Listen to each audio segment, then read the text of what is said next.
Good afternoon from Yammy TV.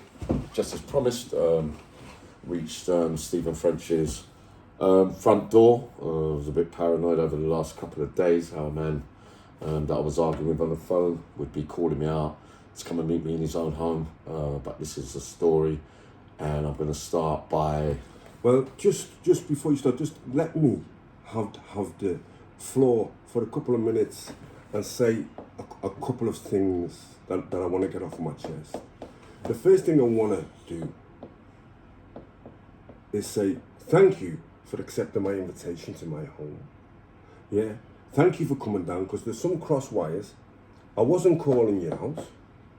We did have a heated conversation on the phone, which we'll discuss in a minute. Yeah, right. Threats were fired at each other, and we will let people know what that was. But before we do anything, right, I want to just do one thing. It'll take me 4 minutes to do. Okay. Yeah. Take me 4 minutes to do. Yeah, and you've had voice messages. Yeah. And you've had things that you believe come from me, but it's never been my voice. Not your voice. So from my lips now, you're going to hear what I've had to say about you. Okay. When I wrote this email, I was annoyed. Yeah, you're right. And I'm just gonna read it out. It won't take me long to read out. Yeah, right. Yeah. Now, I've read this out on Billy's podcast. Yeah, but that was an email I sent on the 19th of November. This one I sent again on the 30th, and I sent it to Mr. Warren Slaney at fireandprisoner.com because I wanted to speak to him. Yeah. Dear Sir or Madam, my name is Stephen Thomas French Sr. My date of birth is the 8th of October 1959. I'm 64 years old. My address is, wouldn't you like to know? Yeah.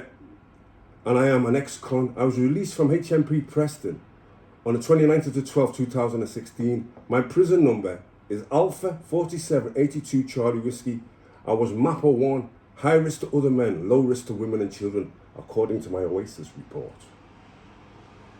I want to speak to Warren Slaney. This is because there are several videos circulating on YouTube with thousands of views that could affect this man's parole application.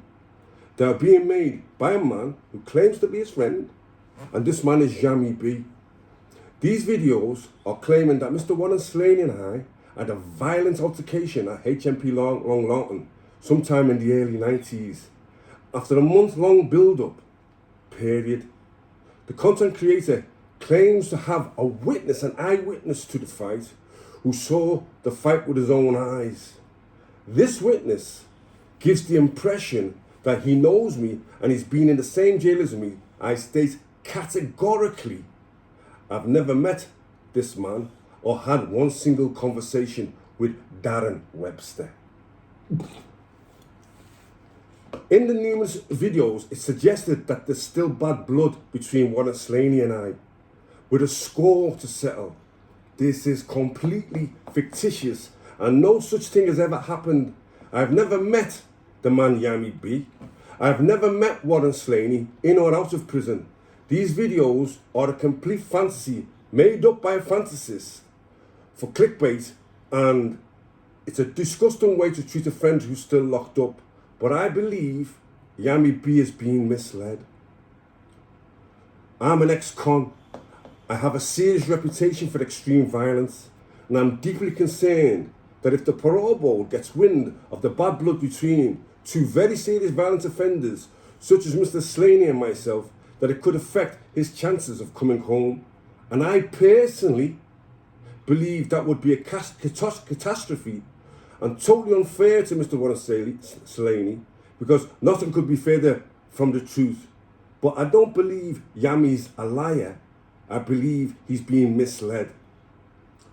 Therefore, if I'm allowed to write to Warren, or even allowed just to be given a copy of this email, I would be most grateful. Also, any forthcoming parole boards to be given copies of our prison history, then it can be made clear beyond any shadow of a doubt that Mr. Warren Slaney and I have never been in the same prison at the same time. It can be made clear that Mr. Warren Slaney and I have no problem between us whatsoever, and that I am no hindrance to this man being released in the very near future.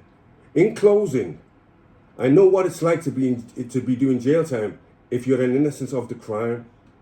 And it's this fact that's compelled me to reach out to the Swan. I would hate to be considered as the reason to deny him his freedom. I wish him well. I hope he is released and returned to his family ASAP. And on his release, I will seek him out. We will meet for the first time ever, and I'll buy him a beer, because that's the way real men behave.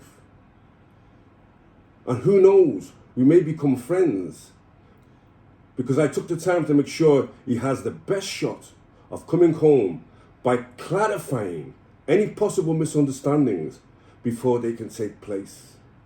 Now, that's the reason why I've invited you to my house, to clear up any misunderstandings. You are the first man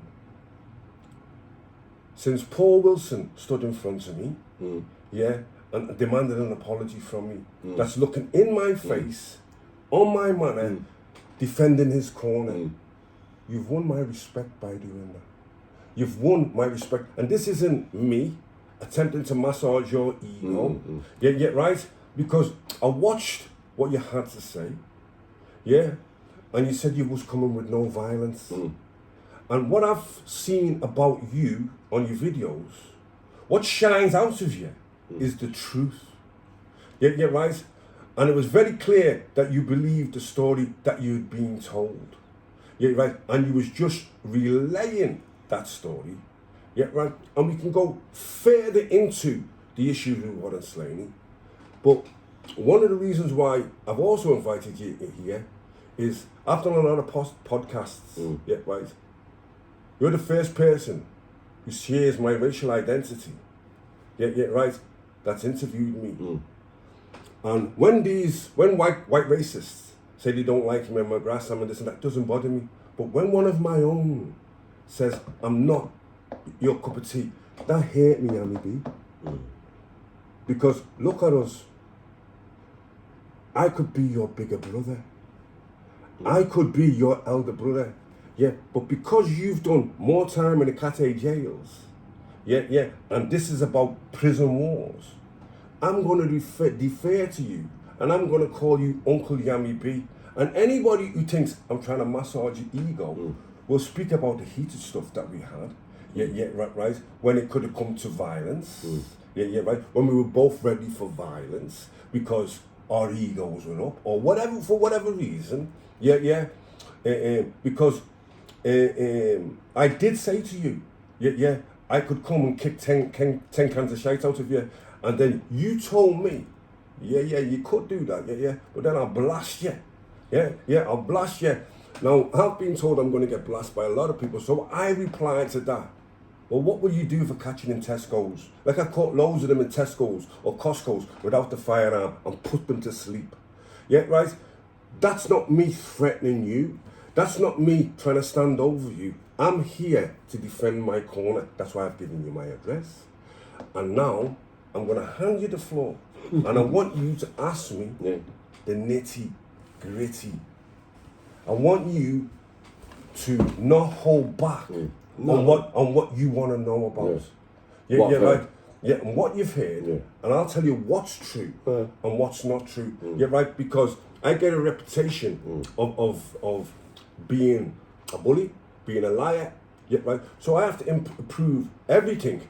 I tell people Mike Tyson's my friend. You see, there's no way Mike Tyson's your friend. Who's that Yammy? Who is he? Tell the people, because they might be able to see him. He's quite good looking, man. Yeah, that's Mike Tyson. It's a few years ago. Yeah. This white guy, I'm supposed to hate white people. This is Ronnie Colwell. Yeah, this is my customato. He had a customato. I had a customato. I brought him over him over from America to give him his Lifetime Achievement Award. Yeah. Right. Now here's the situation. Yeah.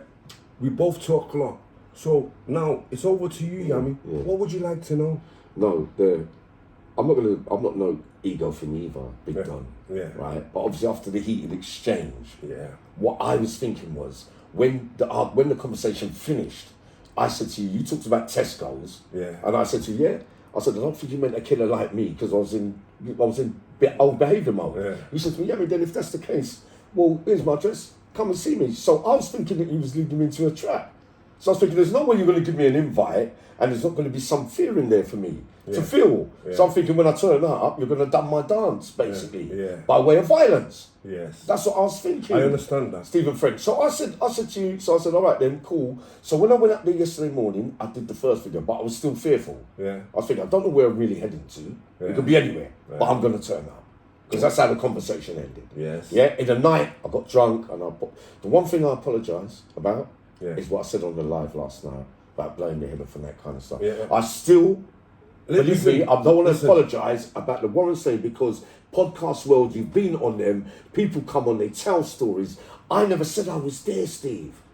Never once in that video. He went up there and he said, and I used it as a bit of content to say that Warren Slaney, but then there's other feelings that mean you've got, that the public are going to know now, where the other things join the dots together regarding family issues as well. Okay. Right? Yeah, right. So that's what that is. With regards to blasting me in the head. Yeah. It's been said to me 1,000 times. I know it is. Yeah, right. And I'm still standing. I know, yeah. Right, I'm still standing. I've been shot. I've been stabbed. Yeah. They've petrol bombed me. Yeah, right. And I'm still around there now. Yeah. But I had to see past that. I know. I had to see past that. You're right, because I'd watched what you'd done. Yeah, right, and I'd watched your some of your content after that. Yeah. And initially I thought you was telling the story because you're a good storyteller. Yeah. Like you was there. Yeah. So I made that mistake. I apologize for saying you said you was there. Yeah. I then backtracked, and then I found a video of the white geezer called Darren Wells. Darren Webster. Making out that he knows me and that he's been in the same drug as me, and that he actually witnessed the fight between Mr. Warren Slaney and I. Yeah, right. So then the only things I actually did, Yammy, was Billy Moore, who got me to do his podcast. I gave him a telephone number for you to call me.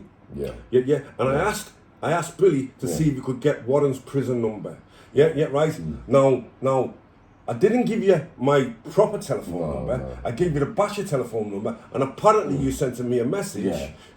And the message went to the WhatsApp, but my Basher phone isn't connected to WhatsApp. So I thought you was blanking me.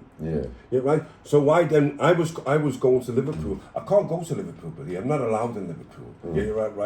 Yammy. I'm not allowed in Liverpool. On Friday I was in Liverpool. I went to Metropolis Premiere. It's a new black gangster TV program, and it was. You're gonna like this. Yeah, it was at Oakfield Road, Liverpool, for L4 Alive, Stay Alive. Yeah. I was there. Half the North End was there, and all the black lads from Toxins was there.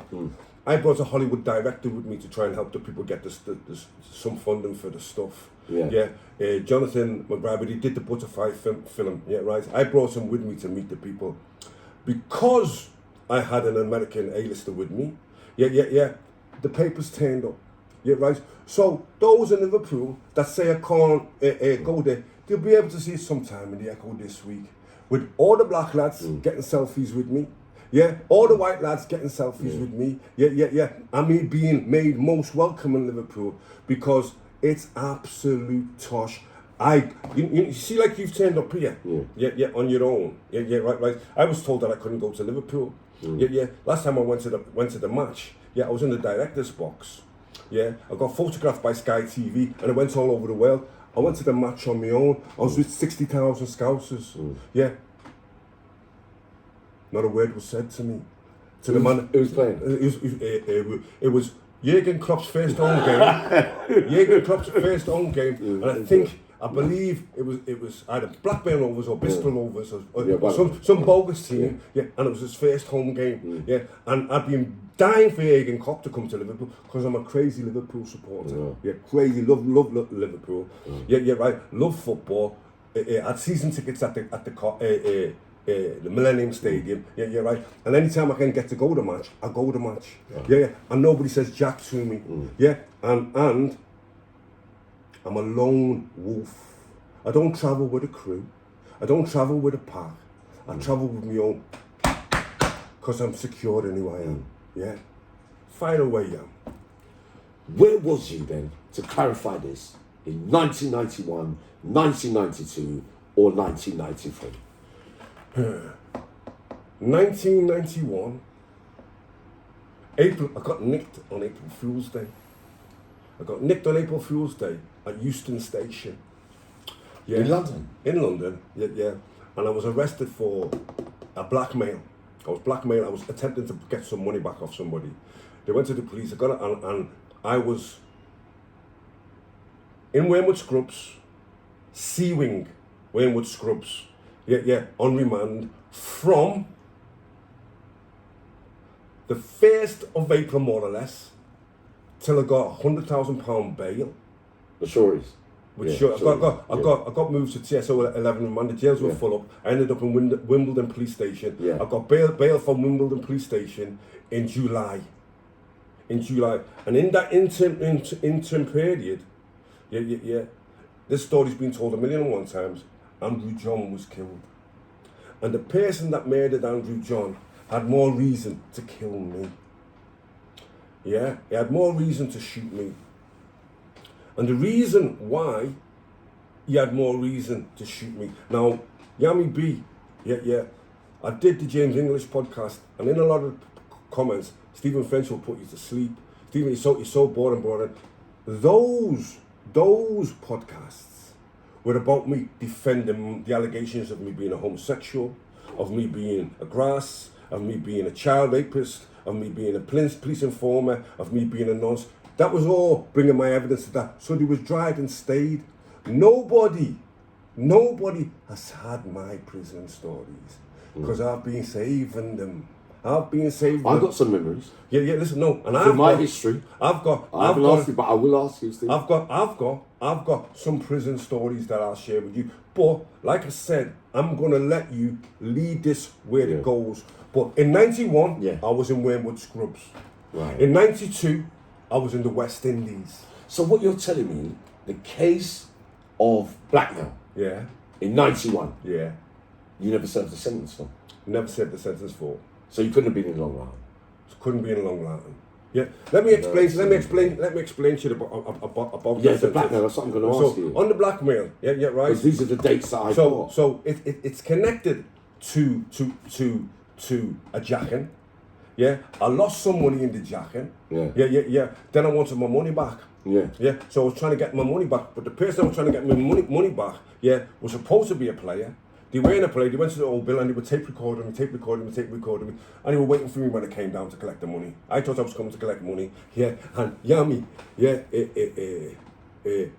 was Euston Station. The sweeper was a copper. Yeah.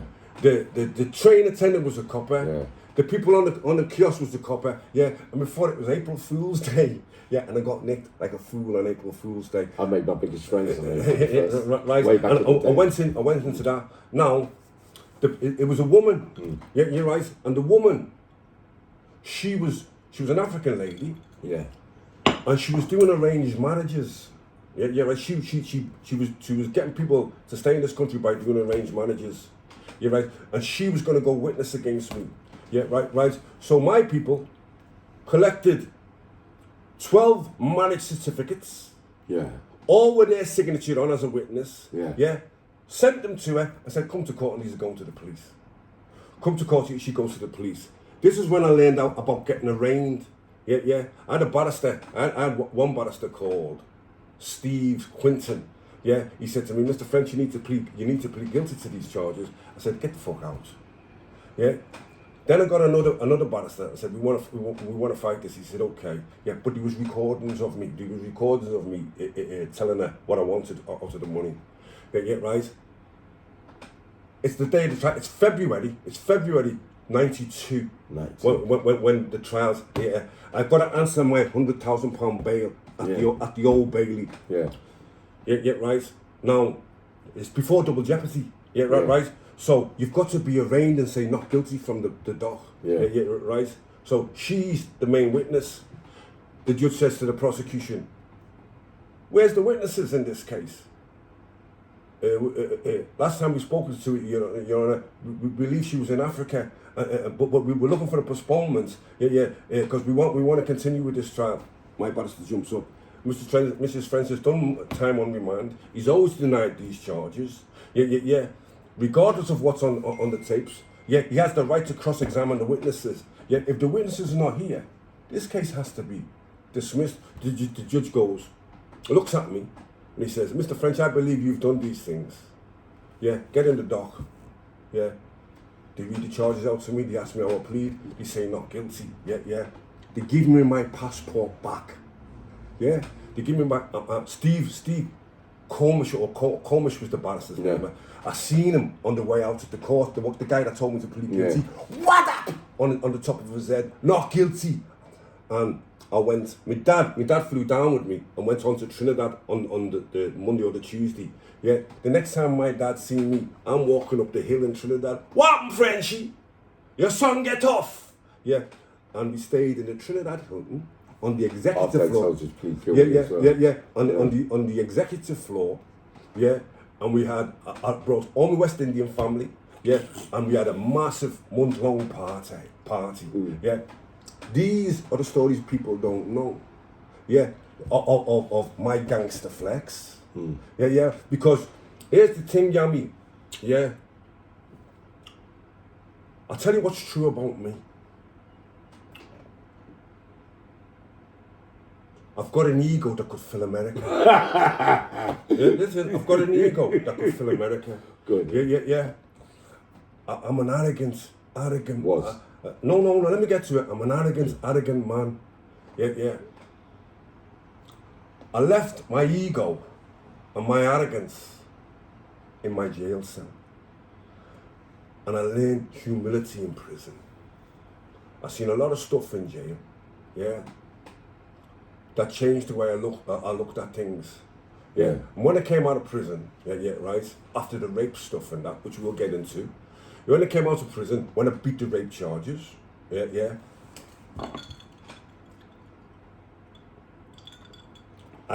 went in a different direction. Yeah, right. So I've laid down my arrogance, I've laid down my ego, I've laid down my firearms, I've laid down my weapons.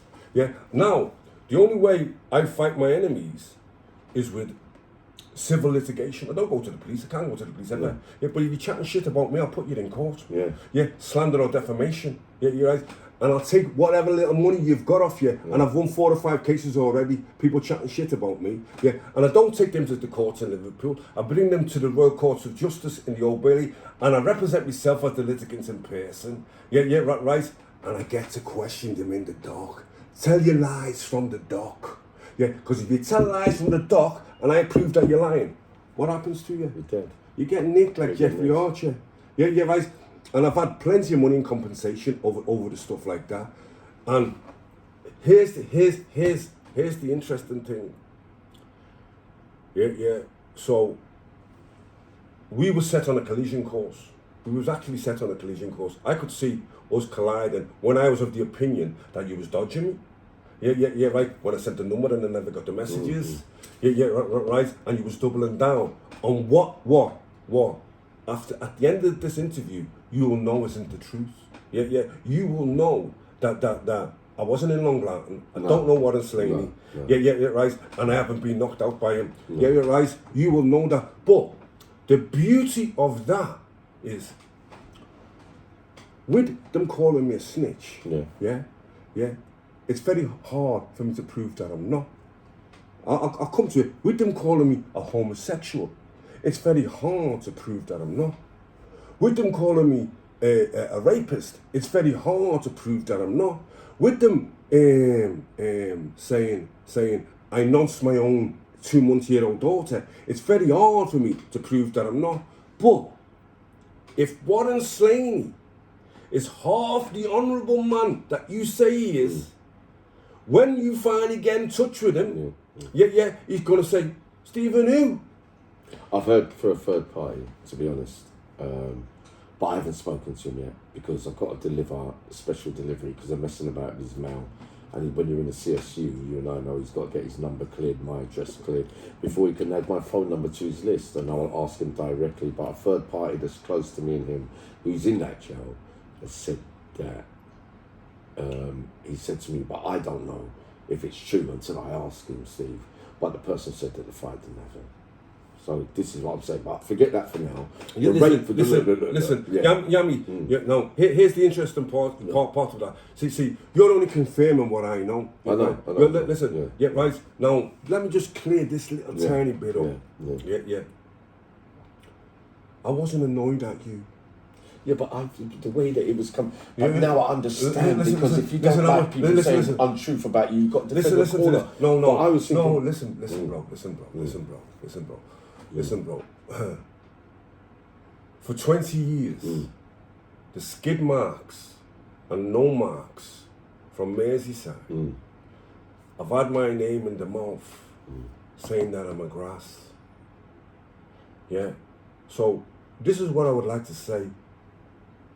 And I'm speaking to the people direct. If there was any truth to that, I would have to make a statement. I would have to go to court, and I would have to give the evidence. Yeah. Now, come into the comments. Bring your depths. Read the statement that I've made. John Ass made a statement about me. Yeah, made a statement about me with God. I wouldn't believe it until John Lally, who I took the grafting off, brought me the depositions. When I read the statements and I seen John Ass's signature, I knew John had rolled over on me. You understand? Yeah, me, Ian Rock, and Dave Baker, we all seen the statements. Yeah, right. So when people, and I loved John Ass. He was a real geezer. Yeah, right. But he rolled over in the end. Yeah, right. What happened to John is he came out. He made so much money so quickly with Paul Bennett. Yeah. That he just didn't want to go back inside, and he took the easy road out, and he ruined a sterling reputation as a tough man, a hard, seasoned criminal. He ruined it. Right. By turning rat. You understand? Yeah, right. Now, if somebody writes a statement and gives it to the police, and I see the depositions, that makes them a rat. You understand? But I still got love for the guy. You understand? Because he came through and he was an actual tough guy. Did you know him, Yammy? I knew him, man. I've done a podcast about him. I'm disappointed to hear this, Steve. I like him. I like him. Listen. Don't get me wrong. I don't like him. It's not that I don't like him. But they're the facts. Yeah, right. And there wasn't no doctored documents. Yeah. There wasn't no documents. Yeah, right. Because the content of the statement is exactly what we did. And what are you suggesting that he threw you under the bus all the way? No. He was attempting to save himself. Yeah. But they weren't interested in me. They were interested in him. So it so was gone. Of it. No. His because of the pardon. Yeah. And all that nonsense. Yeah, right. Anything he said could be rubbish.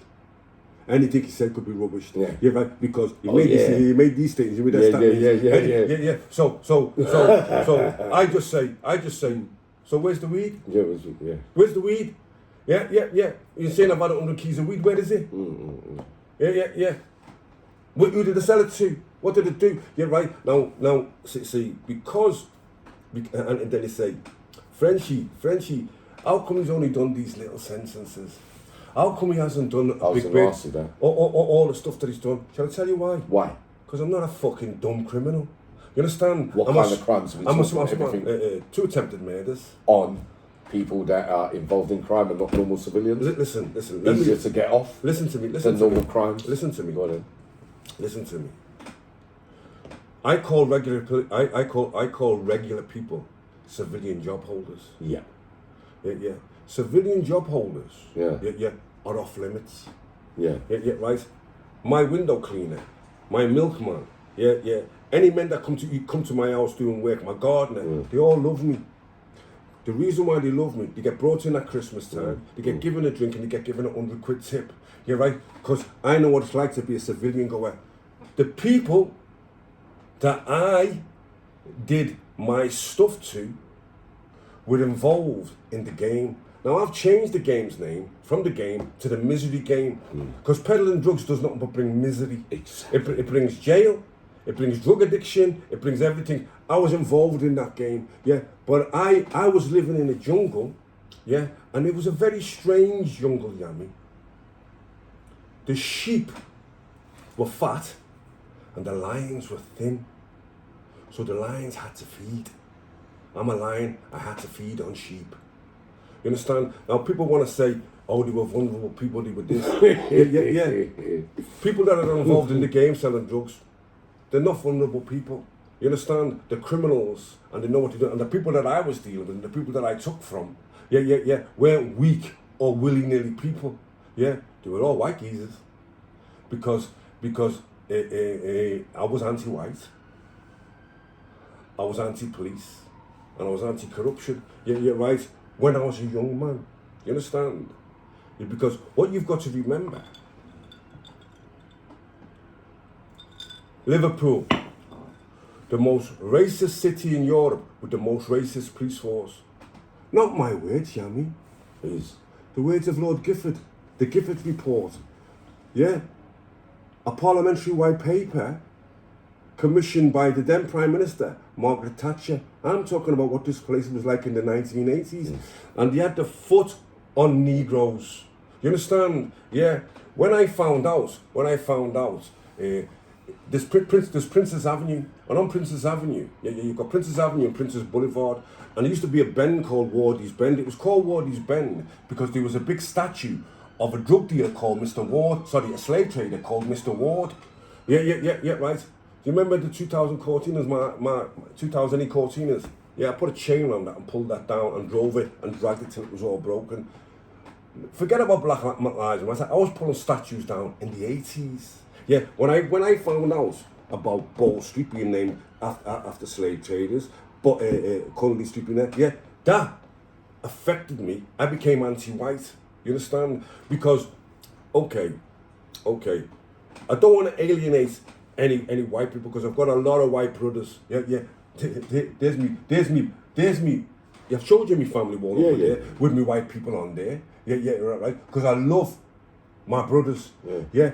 But I know what no offend white people are like. Hello, Everett now, white, hello. So Kevin Campbell turned up. But I don't want to make this about race. No. I want to keep it on what we want to keep it on. Yeah, but I'm just giving you some of the stuff that fuels my rage against these people. You understand? Stephen French. The rape case, right? So, because I've been looked it up because obviously I'd heard more about the snitching claims and that kind of stuff, and that that mean you have a couple of family members in common, mainly that you slept.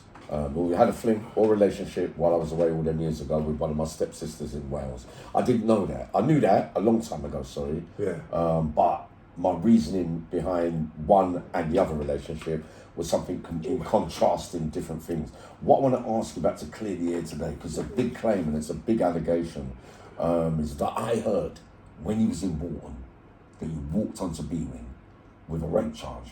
Yeah. Now, I don't know. I heard that you knew her for 9 months or something. I don't know whether it was in a bar or something like that, or whether it was, I don't know the whole circumstances of the case.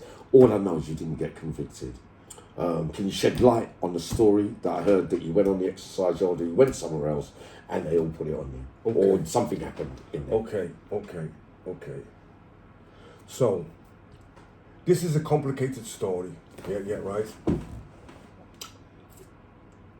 Because the lady involved has anonymity for life. If you make an accusation of rape, even if the charge doesn't go forward, if I mention her name, I can get into trouble. Right. But I can dance around that. Yeah, I call her she who cannot be named. Right. So let's talk about she who cannot be named. She who cannot be named. Yeah, I'd known her for 10 years. 10 years. She'd been my mistress. Yeah, I tried to turn a hoe into a housewife. Yeah, you can't do it. Yeah, she was my whore. Yeah, and I tried to turn her into a housewife. This is what happened. Let me start off by saying this. Yeah. I used to be a gash hound. Yeah, proper gash hound. Yeah. Which means? a pussy mad on pussy. Yeah, right. Yammy.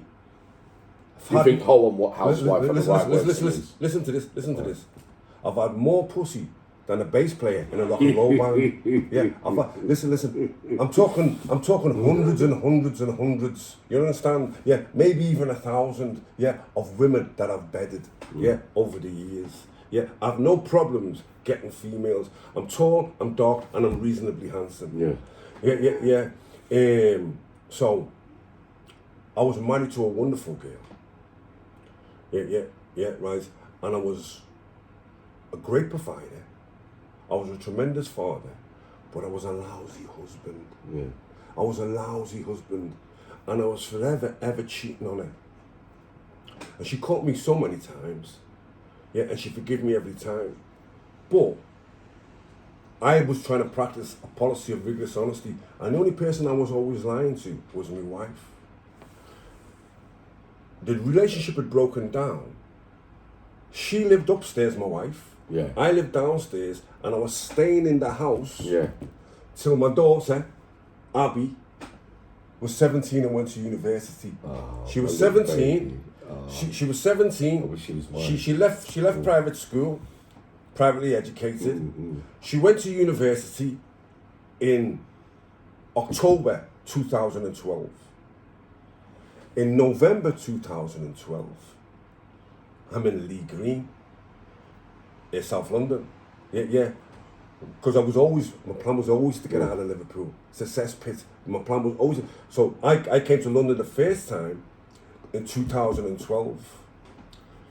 I'm training at a gym. Called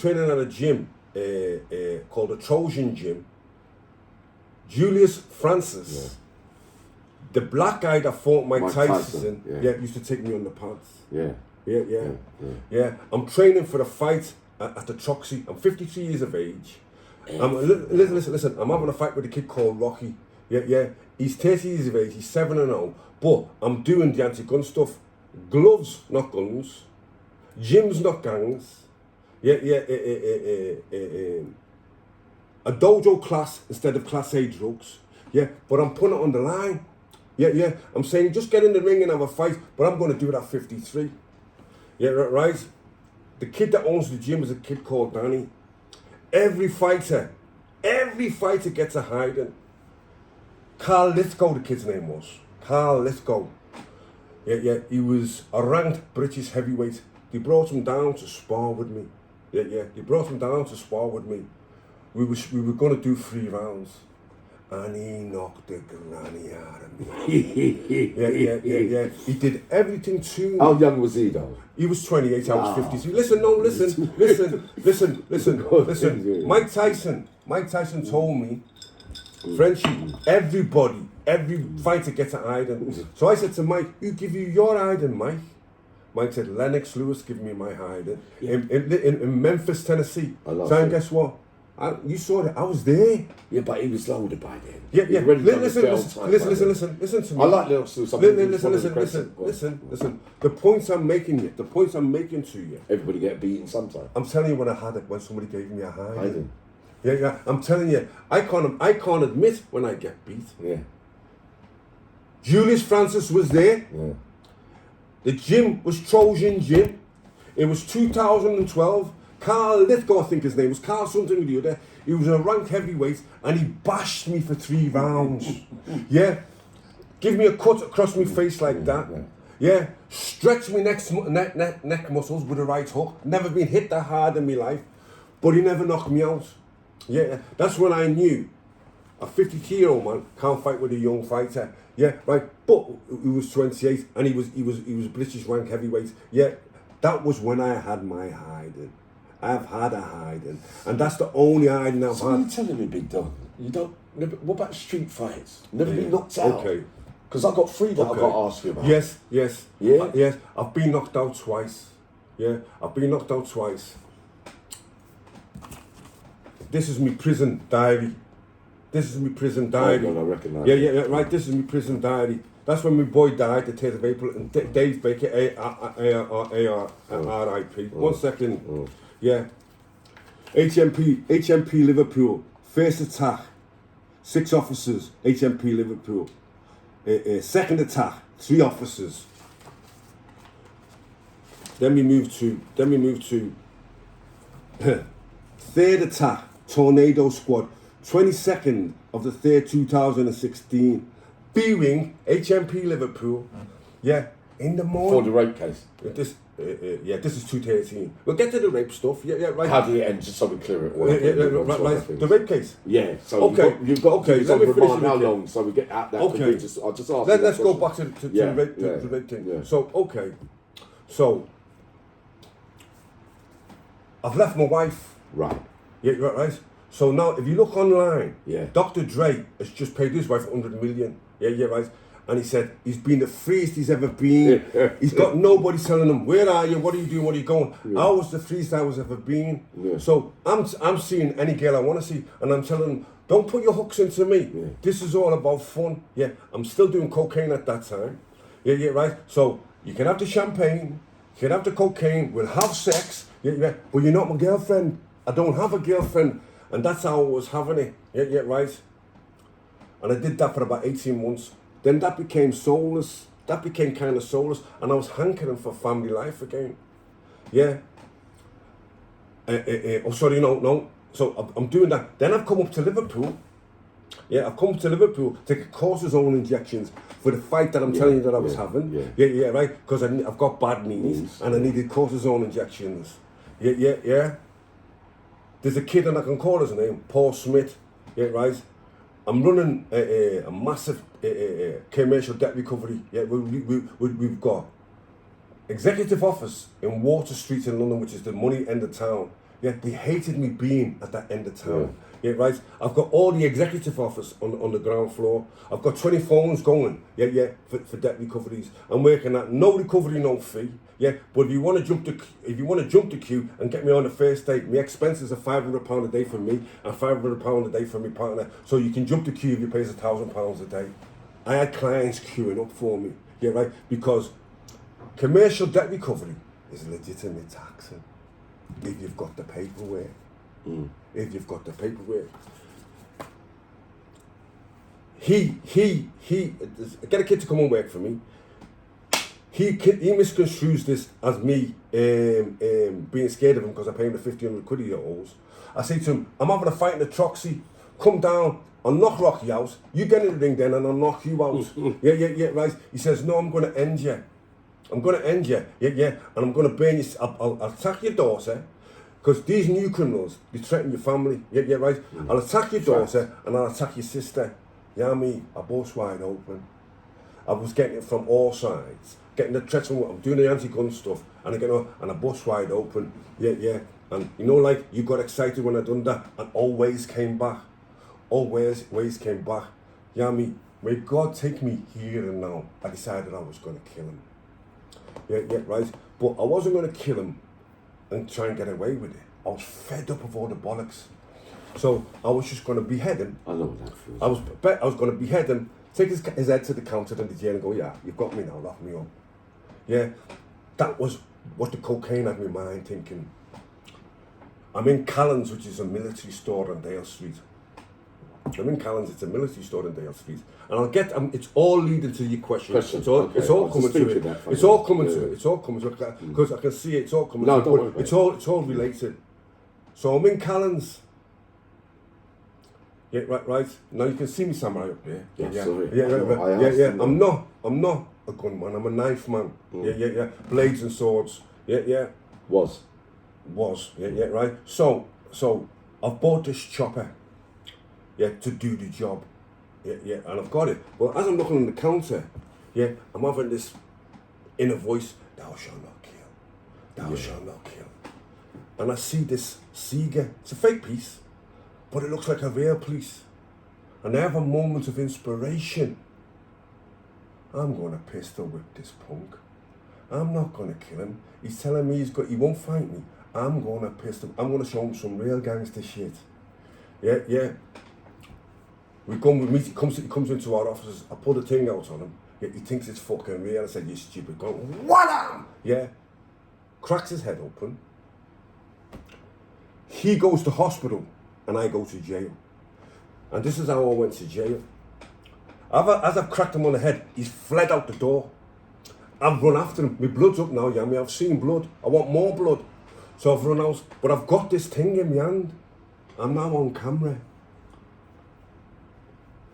I wrote a letter to Merseyside Police. I did one terrible thing. I apologised to the whole of Merseyside. There was a young girl. She was a regular job holder. I went over to her and I said, give me the fucking CCTV. And give me the CCTV now. She went ashen because I was in mold.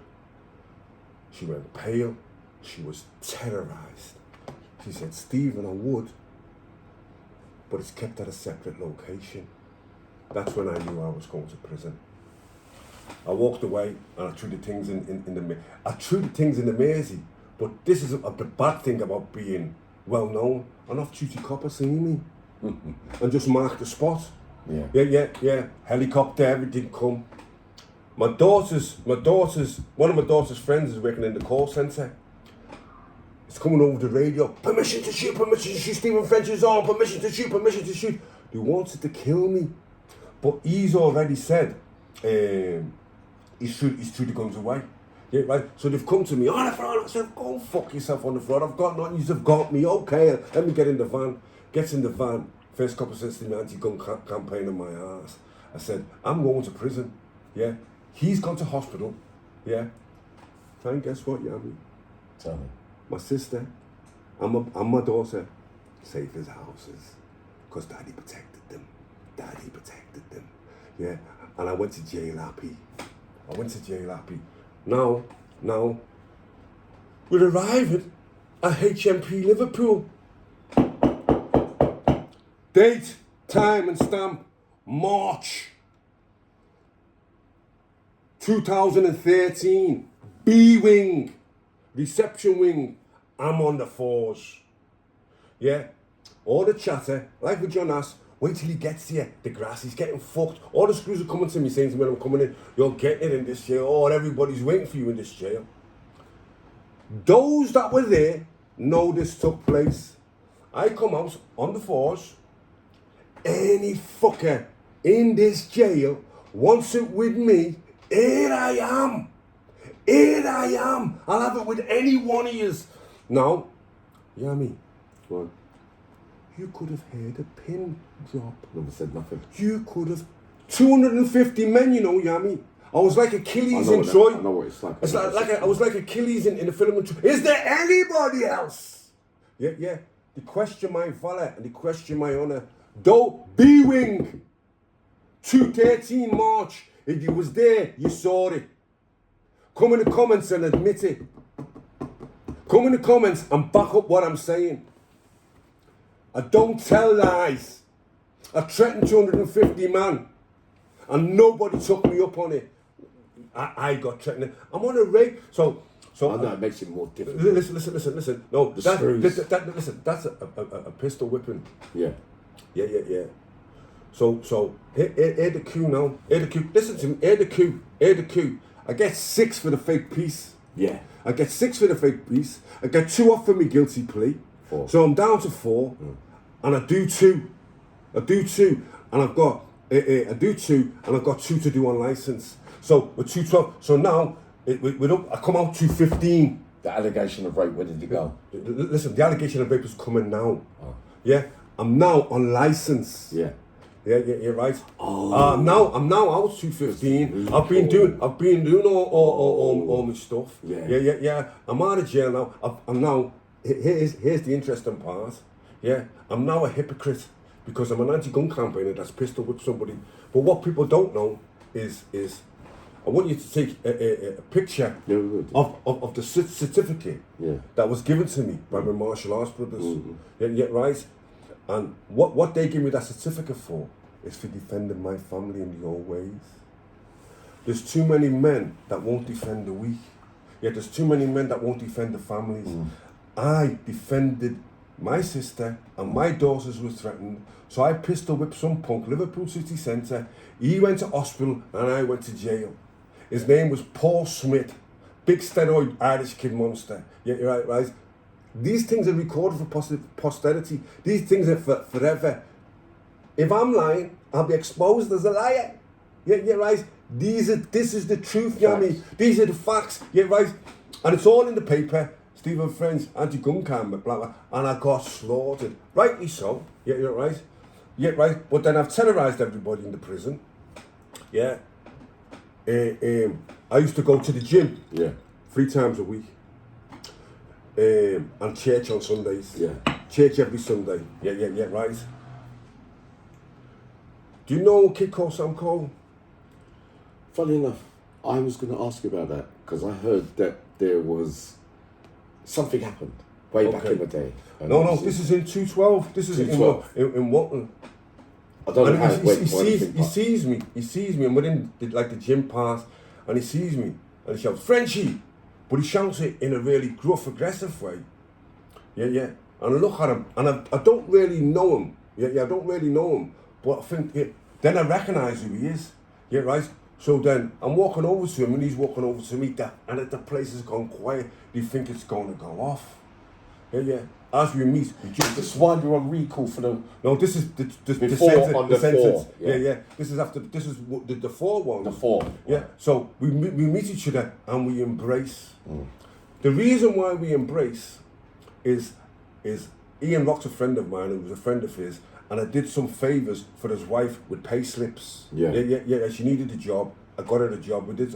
Yeah, but he was locked up with an Asian brother who had a shop in Birkenhead. Yeah. An Asian brother, and he was getting racially abused, pack of shop this, pack of shop that, and the main protagonist, I went and dragged him out of his bed.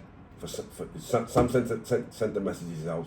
He sent a couple of his lads with me, right, and we dragged this fucker out of his bed, and we interviewed him strongly. Yeah, they had no more problems in that pack of shop. So the altercation with me is everybody thought me and Coley were going to have it. Coley's my mate, and he loves me because I helped his Asian brother. Yeah, and I helped his wife, and I helped him through one of my close friends. Is it, Steve? Is that how it went? That's how it went. Okay, that clears that. That's how it went. Yeah, right. And some will verify that. Yeah. Now, here's the thing. So let's fast forward to I'm now. It's now January 2015, and I'm out. I can no longer be an anti-gun campaigner. Yeah, but I've now become a peace campaigner because I'm going back to the work that I was doing. Yeah. I had a slip. I dried myself out in jail. You understand what I'm saying? And I got my mind back on the game. Yeah, right. And I started doing the work that I was doing. I've got loads and loads of testimonies. Yeah, right. And then, but I was seeing 2 girls. I was banned while I was on license. I was banned from Liverpool, and I had to live in Kirby, a place called Kirby. Tower Hill. Thursby Crescent, 28 Thursby Crescent. The lad's name was Tommy, rented me his house. Right on the corner there was a pub on the corner. Yeah. I used to walk into the pub and it'd just go quiet. Yeah, right. But the kids in Kirby, they liked me. Yeah. You understand what I'm saying? They liked me and everything was fine while I was there. But the babies, there's the baby there. That's the baby when she was a baby. This is the baby. So the baby now, so Cassandra, I'm seeing a girl called Cassandra while I'm in Kirby. And then when I go to Liverpool and I've got permission to stay with the other girl, I'm seeing she cannot be named. Yeah. So I'm splitting my week between the 2 women. Yeah, right. And I'm signing on. My probation officer is in Kirby. Yeah, right. And then me and she cannot be named start getting close and intimate, and I'm hankering for family life again. The shagging here and shagging there is becoming soulless to me. She's got 2 grown children. Yeah, I've known her for a long time, so I decide that I'm gonna live with her. Yeah, I'm gonna. She knew about the other bed. They all know about each other because I wasn't playing. I wasn't doing the line stuff. So Steve, where's the toilet? I've got to get this out of the way. This has gone too fast. No, don't pause nothing, man. Leave it alone, man. How far is it, Steve? Through there. Keep talking. Yeah. The license. No, I'll wait for you. I'll wait for you. Yeah, the flush is broken. I told you, you'll only be able to piss in it.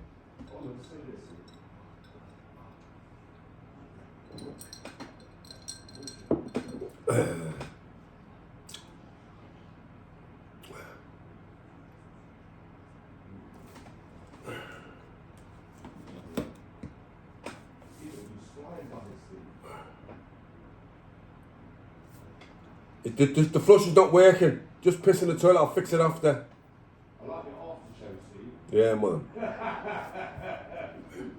Give me one of them, lot. Do two of them, Steve, there.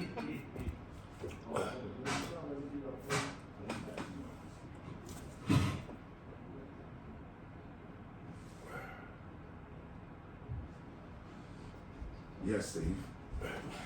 That you got boss after shit looks good. Yeah. So the probation. So signing on. So and I'm bopping between. Sorry, I'm bopping between. accent. I'm bopping between Cassandra and she cannot be named.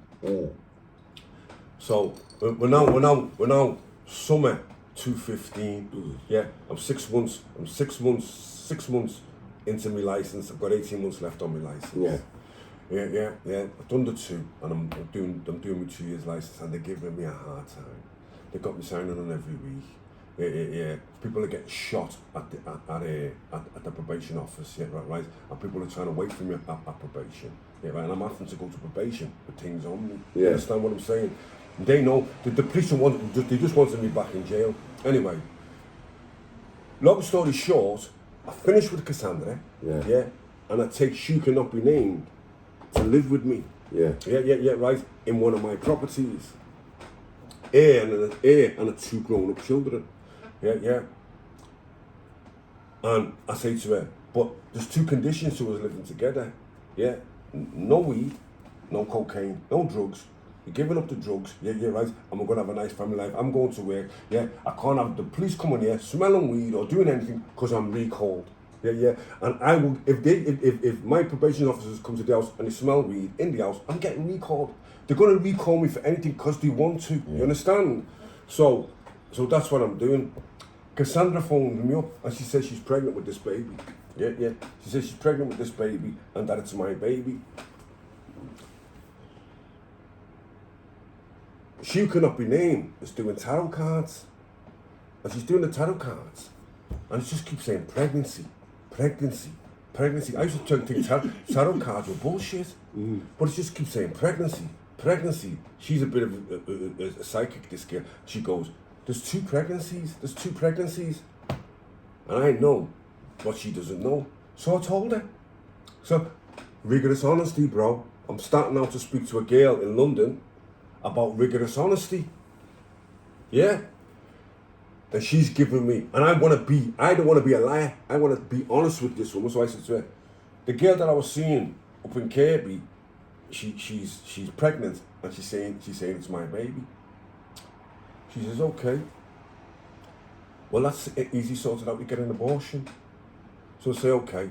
So Cassandra, who's besotted with me, women end up being besotted with me. They end up being besotted with me.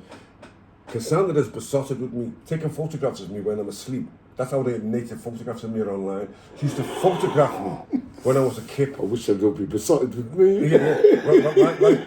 Well, you know. Go on, Steve. I'm packing. Yeah, right. So it's not a problem. Yeah, so I told her, stop taking photographs of me when I'm asleep. Anyway, yeah.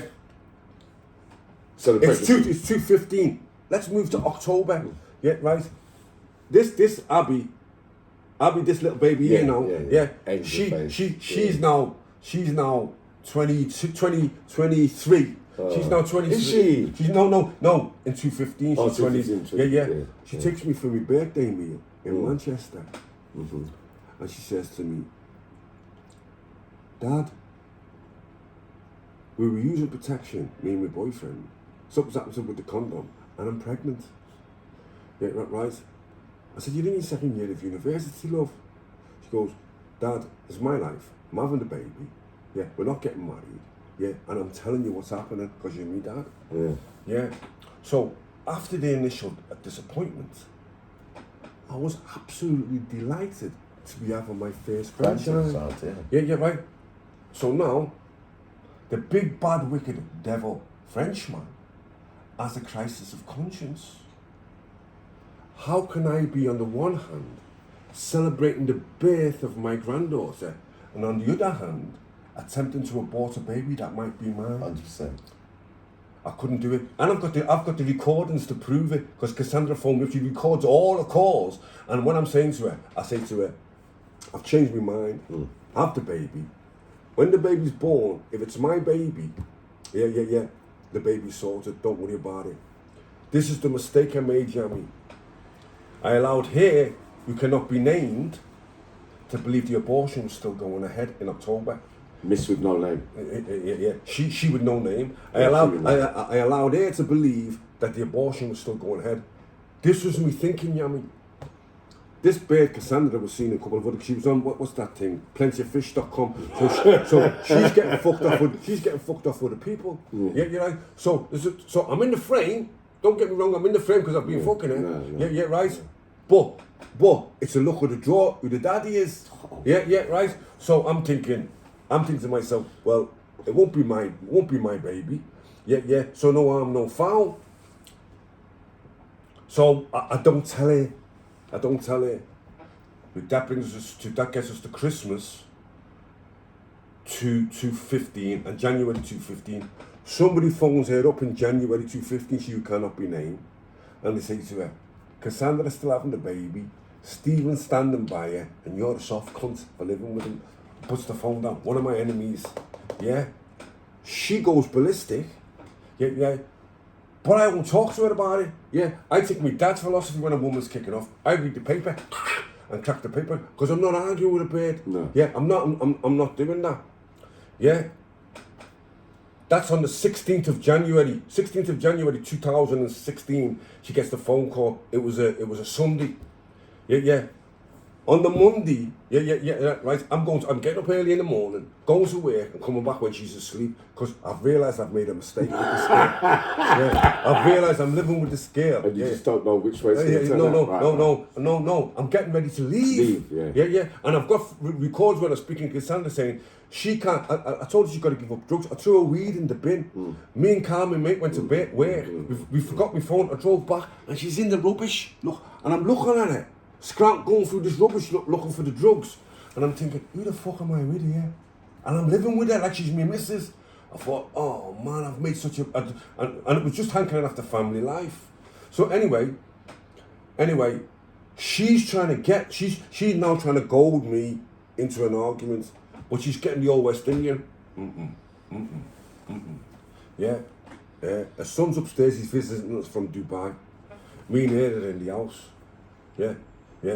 She spat, we're in the bedroom, she spits at me, yeah, so I spit back at her, yeah, right, and I chase her across the bedroom. She jumps down the stairs, yeah, grabs the phone, and dials 999, and starts with an Oscar performance. He's killing me! Oh! A son comes down, I look at the son, he's 18, he's not a kid.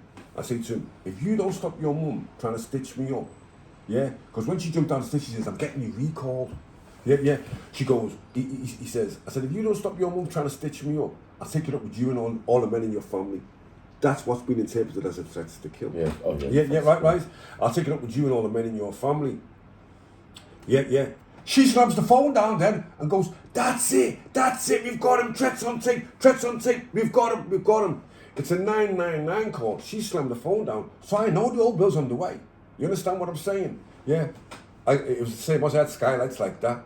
Yeah, the old bill turned up, I get out the skylights and I'm lying on the fucking roof. You understand? The old bill go through the house. He says, he's not here. Yeah, right. You don't come out on it. But I'm lying on, I'm old school, I'm lying on the fucking roof. Because I don't want to get pulled out that night. They take her to the police station. Yeah, right. She makes allegations of domestic abuse. She says I threw her down the stairs. Yeah, right. I threw her head first down the stairs. Yeah. I'm 17 stone, 6'5". I threw this bird down the stairs. She's got no physical injuries, no bruises, no ambulance called. Yeah, right. But she's gone to the police station. The police know it's bollocks. Yeah, they can see it's all bollocks. So they dismiss her. Yeah, right. They're not even going to arrest me. She comes out of the police station. She phones me up. She says, Stephen, I was drunk last night. I'm awful sorry. It won't happen again. Blah, blah, blah. I said, listen, love. Yeah. I'm the type of guy that could get George Floyded. Yeah. You phoned your bill on me. Yeah, right. And they could come, and the only time I'd be knocked out was by old Bill and Screws, choked out. Yeah, I was fortunate enough to wake up. You know what I mean? Yeah, so I've said to her, "We're done, love. I'm gone. I'm moving out. You can stay in this house, yeah, but you're gonna have to fucking pay me rent to live here. You understand? I'm gone. I'm gonna get somewhere else. Yeah, me and you were done." 17 hours after that, she goes back into the police station, because when you're questioned as a vulnerable person, they ask you this question: "Has Mr. French ever sexually assaulted you?" She was asked. I've seen the depth of the paperwork. At 17 hours earlier, she says, "No, he's not that way inclined. He's not that type of guy." Yeah. When I finish with her, she goes back, she goes, "I was terrified. I was just so scared. But he made me 2 weeks before Christmas." Oh, no. Yeah, he made me 2 weeks before Christmas. How long was that relationship? 8 years? We were living together from September to January, but I'd been banging her when I felt like for 10 years. You understand? You know what I mean by that, Yammy? Yeah, I've been banging her when I felt like, phoning up and banging for 10 years. So the You got recalled. no, they come and arrest me. They arrested you. Yeah, they come and arrest me. Yeah, right. Now, I've got photographs of when the police have arrested me, and they've struck my legs, yeah, and they've opened the door with me. I know these coppers have been spoken to, because they're not even getting hold of me. They're just standing around me, but they're not grabbing me. So I know Whittle Commanders told them, "We've got him. Don't rough him up. Don't think you just arrest him, but arrest him without putting handcuffs on him, and just crowd him and bring him to us." Yeah, right. So that gave me the chance to get my phone. So I've hit the phone, and I phoned one of my boys and said, "Look, I'm getting nicked, and they're nicking me for rape." Yeah. I'm recalled. Yeah. I get to prison. I'm back at Walton. Yeah, right. And he put me on F-wing with the lifers, because I've caused murder in the jail the last time I was there. So, as you know, lifers' wings are quiet. Lifers just get on with doing their jail. Yeah. So I was with the lifers. Yeah. I was with Brian Schumacher. Yeah. And I was with Spencer Benjamin. Yeah. Wait till you hear the story. You know Spencer. Yeah. Right. So I know I'm getting nicked with rape for rape. Yeah. Eddie Atta phones the jail. Yeah. Speaks to Spencer.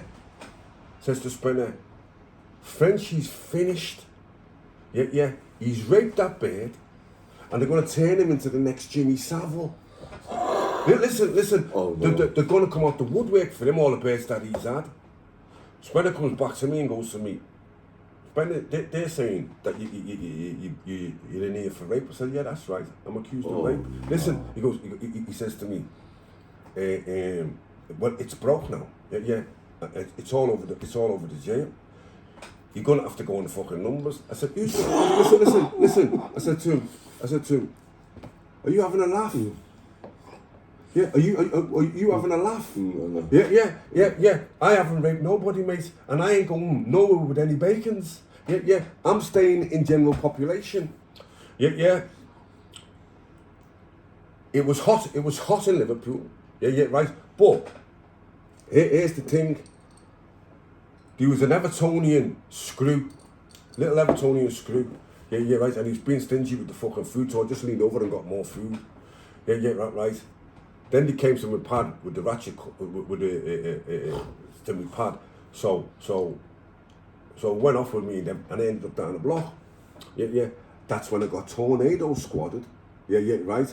And moved to Preston. Now, here's the thing. Yeah, when I got tornado squadded, yeah, you're not supposed to fucking hit them with the on the head. LP 23 was just crash on me.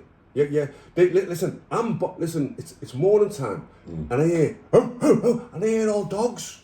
And I'm thinking, dogs. I've never been tornado squadded before. I'm hearing dogs, but I sleep naked, so I go back to sleep. I go back to sleep. Yeah. Right. Then we pad up, so I hear, and all I see is the shields. Yeah. he throws a shield on me, but I get my legs up and I push him off, yeah, right? And I managed to get to my feet, Yammy, yeah, right? And all I seen was his helmet, yeah, right? And I had LP23 on it, yeah, right? And I cracked him with a beauty, kidder, yeah? I cracked him with a beauty, and he flew out to the cell. Then they mashed me down. Yeah. They mashed me down, yeah, right? Because they had visors, shields and buttons. Yeah, they're not supposed to headshot you. Yeah. They whacked me all over my fucking head. Yeah. I went from the block in Security Governor Platt. I wrote a poem about him. Security Governor Platt is a twat. Yeah, they was gonna kill they're gonna kill somebody down there. Yeah, right. And I even had all the screws shook. Yeah, right. So they've took me to Preston. Yeah. But my head's like fucking the elephant man.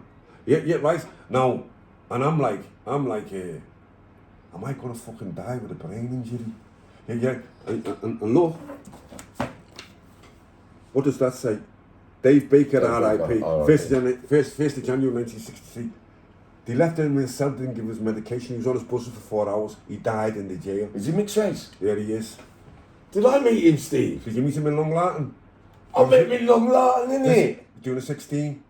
Dave Baker's your complexion a little bit darker. Beard, going bald. Gobbled. Little bit chubby. I met him, man. Listen. Dave Baker, yeah, right. Done 11 years out of 12. Yeah. He was saying to but Dave was twisted. He was telling the bit, when I come out, I'm going to be on the news. Yeah. When I'm going to come out, when I get out, I won't be out that long because of what you've done to me and with the baby and all that. I'm going to be on the news. Yeah, right. So they just stopped giving him his medication. Horrible bastards. And he died. Wow. He died, bro. Did he die, Steve? He died. He had 8 months left. Did he? No, he didn't die. They murdered him. They slow murdered him. Yeah. They slow murdered poor Dave. Yeah. I know. I think I know. I got a picture of him. He was in Long Lartin. Because I. But see, Yammy, the Audible come Frenchman, because I had plenty of money in my fucking account, I used to send the money from my account to his account because he had fuck all, and he stopped me from doing that. Me and him used to they did me and him used to correspond. Right. Is that okay? So Steve, all right, crack on from there. So I'm on the rape. You're on the rape charge, but the bit where what I heard is you come out on B wing. The challenging of the whole wing. Right. That was 212. We've done that. That was 212. Listen. Right, so you came out from that. No, I'm in Preston now. You're in Preston. I'm in Preston. Right. Yeah, I'm in Preston. Yeah, I'm in Preston. And I book up on Sam Walker in Preston. Yeah, and he's up my ass in Dingo. Me and him had some altercations. Yeah, but he's a beaut. He's younger, isn't he? Yeah, he's way younger than me. Yeah. No, he's not all right, man. No, he's not all right. No, he's not all right. He's the one that took the pictures from she cannot be named, and the baby's ma and him all come together and made a social media war against me, where they took the naked photographs of me. The baby, put them together and said, Sam Walker said, I'm nonce to my 2-year-old. Now, here's the thing, Yammy. He's the only person that I'll go back to prison for. Now, Yammy, as a matter of honour, because he made this post, and I'll show you the post. No, I've never heard this. So. Listen, I'll show you, it all got took down. I'll show you the post. Yeah, right, I'll show you the post. Yeah. And Yammy, I made a statement. Against Cassandra, because they were accusing me of raping the baby. Well, you got to. No, listen to me. Yeah, right. And I just beat one rape charge. I know. Yeah. And now, I had to write an email. The email's called the way. I'll show you the email's called the worst thing a father ever has to do. I wrote to social services. I wrote to social services. It all got took down. Right, because it all got proved. Go on. I wrote to social services and I told them to check my daughter's hymen. Yeah. Right. Whether they did it or whether they didn't, I don't know. Yeah, but I gave them permission to. Yeah, right. Because a hymen's intact. Yeah, right. Because people like to believe shit about me. Yeah, right. Now with the rape charge. Yeah, right. With the rape charge, this is what happened. So she's got the tape recordings. Yeah, right. So I've now got a barrister called. Don't say it. Don't. Listen, I like details. All right. Dominic Thomas got a patch on one eye, cracking barrister from London. I sacked him. Yeah, and I sacked him not because he was a bad barrister. I sacked him because he was preparing for a trial. In my arrest and on the caution interview, I told him on tape, I'm going to stop this before trial. I know what you're doing. I know you're going to charge me with this. Yeah, you charged me in April. Yeah. I know you're going to charge me with this, but I'm going to get this kicked out before trial because this is a law. The stuff that got the case kicked out was available on my phone 5 minutes after my arrest, but they wouldn't look at it. They just wanted to charge me with rape and put my name in the paper as a rapist. You understand? Yeah, right. Now, Yammy, I got charged, the actual charges come through, got arrested in January, and I got charged at the 14th of April. Yeah, right. I told the policewoman, DC 4849 Lucy Neal, don't come to the jail, send me my charges by post. But she wanted to gloat. Yeah, they had no production order. So they've come, I looked out my pad, there's 10 screws. Yeah, right. They're going to produce me so she can read the charges to me. Yeah, right. I fought them like Samson. It took 10 of them to drag me through the jail like a black slave. They've got me to the gate. She's standing there. Yeah. And she reads the charges out to me, but she's never seen me in full flight. I've got 10 men on me. Then she sees the rage. Yeah, and she sees that they're struggling to contain me, and I've seen the fear in her. She then realised, oh, this guy is a monster. You understand? Yeah, and I've got 10 men, all positions on me, and I've managed to get my head out. Yeah, and I've gone, when you get the right to reply, this, to protect this child, this task to date is my greatest feat. It will ensure me my heavenly seat. Because I went to jail because I wouldn't abort a baby. She could not be named. Yeah, right. Sent me an email. Yeah, it's in the paper. It says the case got dropped because of the racist email. This is what the racist email said. Rigorous honesty. Nigga, please. You told me you took the bitch for an abortion. Watch what I do to you now. The police suppressed that. Yeah. She said she lost 4 stone in weight. Yeah. I had photographs of her from when I went to the Martial Arts Hall of Fame fighter in March 2015 to the September. I put the photographs together, no weight loss. I told them to go and see her doctor. The doctor said to them, there's been no weight loss. She's actually had a weight gain in that period. They suppressed the email. They said they're not relying on any medical evidence, and they pursued the case anyway. Chief Prosecutor Siobhan Blake, she's a female, she's a white woman. These were all white women. She's a white woman and an advocate for violence against women and girls, and she just wanted to lynch. I got lynched, bro. Metaphorically lynched. She just wanted to lynch the big black book, because they all told, listen, when a black man is accused of raping a white girl, the authorities lose their mind. All that stereotypical stuff comes into play, and it doesn't matter if you're innocent or guilty. Emmett Till, the 14-year-old boy, supposed to be whistling at Carol Bryant. Yeah. The mother left him with an open coffin because of what he'd done to that young black lad for whistling at a white woman. Before she died, he said, I was lying. This, she cannot be named, she did the female weaponization of rape, which leads us, into where I sacked the barrister, done an abusive process hearing, represented myself, told the judge where's the tapes, told the judge about the email. Judge Dennis Watson QC. He then realised, this isn't a dumb nigger I've got in front of me. This is a guy that knows what's going on. So he had to order the prosecution to go and look at what I was saying, to go back and get the medical evidence. So I got all the evidence out before trial. Right. The CPS phoned up a brief, and they say to me, brief, We now realise that the rape allegations and all that is the shaky. But we're prepared to run a trial unless he pleads guilty to the threats to kill.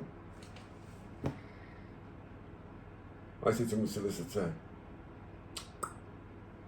demons speak with forked tongue. Tell them to send me that offer in writing. Because the CPS don't make deals with criminals. No. They're trying to make a deal with a criminal. But I want a deal in writing. I'll show you the letter, Yammy. So I get the letter the 29th of September. Yeah, the rape's finished. I come out myself. Hey. I ain't no nonce. I ain't no rapist. Here's the proof right here. CPS dropping the charges if I plead guilty to the threats to kill. But there's the tapes. The mother and the sister, they're saying, I said, I'm going to kill you and all your family. But she's got the recordings of it. They say there's no recordings. CPS say there's no recordings. Police say there are no recordings. I say to the judge, Judge, can you turn to PC 7466, Katie Grant's statement, page 2, 23 of the case bundle. I'll read out the last line, Your Honour. The woman's name. And she cannot be named, played me several tapes of how Stephen spoke to her. So, the police officer's being played the tapes. Your Honour, page 44 of my own personal statement, DC 4849 Lucy Neal says she hears spitting on the tapes. And she asked me if I spit. Read that out, Your Honour. Yeah, right. Where are those tapes? Because those tapes are made exactly at the time these threats said was to go on. Yeah. He said, well, they're not part of the evidence, and these are the charges that you charged with. Yeah, right. And I was indicted on the threats to kill. Yeah. So I said to them, I'm having a trial. I'll have a trial. And I'll run the risk of rape. Yeah, right. I asked him for a good year indication. Yeah. The judge said to me, he come back and said, I'm not giving you a good year indication, but I'll deal with it as a summary matter. And if I deal with the threats to kill at the summary matter, the most you can get is 6 months. Yeah, you'll do 4. Yeah, this is in October. I'm there till the end of my license, which is December. Yeah. So it's 16, so it's an extra 8 weeks prison. Yeah. So I took the deal, Jan. I took the deal in terms of pleading guilty to the threats to kill. Yeah. Got rid of all that stuff. Yeah. Even though I didn't commit the threats to kill. Yeah. But I said to him, Your Honour, if I plead guilty to these threats to kill, I'll give you such. No. Can I then go to the Royal Court of Justice for a malicious prosecution on the rape? He said, as long as your case isn't frivolous. Yeah. So then they read out the charge. He says, they drop all that. They said it hasn't happened. I've had it written to the record that she's a liar. I've got all that in there, that it never happened. That's all false, but I'm pleading guilty to the threats to kill. So he goes, how do you plead? I'll wait 15 seconds and I'm looking at the judge like this. I'm looking at him like this. And I say, guilty vico actus, it's Latin. Yeah, it means under duress. Under duress. Yeah, right. I said, guilty vico actus. He goes, what? I said, you're making me plead guilty to something that I haven't done. Just so that we can... and he goes, no, you can't say that. You can't do that. The press is there. That's all. Listen, Yammy, it's all in the paper. Oh, God, sorry again. Fucking hell. Sorry for you. Stay there. Have you got prostate cancer? No. Just today. I didn't go this morning, Steve, so it's all coming at once. Steve, so, all right. I'll wait for you. Yeah, I've got 6 questions left here on the big stuff. Yeah, we just pissed in the toilet. You can't flush it at the moment.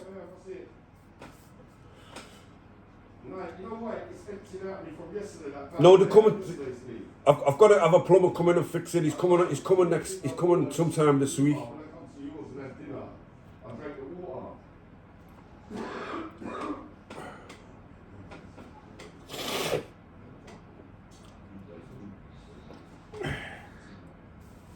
Martial arts Hall of Fame fighter, World Championship trophy. This is my family. You don't know shit. What's up, Steve? I'm having a little laugh with the camera. What were you saying? Yeah, martial arts hall of fighter. With my trophy, because you don't know shit. All right, let me ask you the question, because time we're moving to, I like to do, Yammy BT likes to do things quick and think, because it's only part one. Okay. So the first question as well about something I heard about with North London, Liverpool and the A-team, particular story, and it begins with Tommy. I've got to ask you the question. Oh. So, there was a lad called Ray Smith. Yeah. Yeah. He actually brought Charlotte Church over to sing in his garden party. Yeah. Very wealthy kid.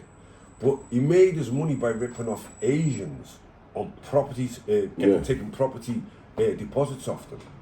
Yeah. And I've got lots of contacts in the Asian community. Yeah. So I got the job to do the debt recovery on him. Yeah, right.